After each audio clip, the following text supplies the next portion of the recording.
എന്നുള്ള ടീം. ചട്ടമ്പിയായി ജനിച്ചു പോയില്ലേ, ഓടാൻ പറ്റുമോ?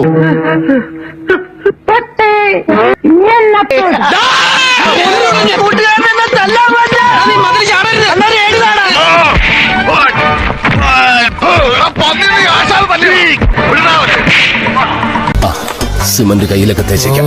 ആകെ ടയേർഡായി. 11 മണിയുടെ ഇടച്ചായ കുടിക്കാൻ പോയാലോ? അതിന് സമയമായില്ലല്ലോ, നീ ഇപ്പൊ വന്നേലുള്ളൂ. വന്നോണ്ടല്ലേ പറഞ്ഞത്. എന്നെ മനസ്സിലായെന്ന് തോന്നുന്നു. ഇതല്ല ഇതിനപ്പുറം കടന്നവനാണ് അമ്മാവാ പാണ്ട് വല്ല പ്രേതബാധയുണ്ടോ? ഓരോരോ ലീലാവിലാസങ്ങള്. മോഹം ഉണ്ടെങ്കിലേ അവനവന് ചേരുന്നൊന്ന് തയ്പ്പിക്കുക, അല്ലാതെ പാകമാവാത്തത് വലിച്ചു കയറ്റുകയല്ല. പഠിച്ചോനെ, ഉറങ്ങിയ സ്വർഗത്തില് ഉണർന്നത് നരകത്തിലോ? വല്ലാത്തൊരു യോഗം തന്നെ. എവിടെയാണ് സ്ഥലം? ഇങ്ങനെ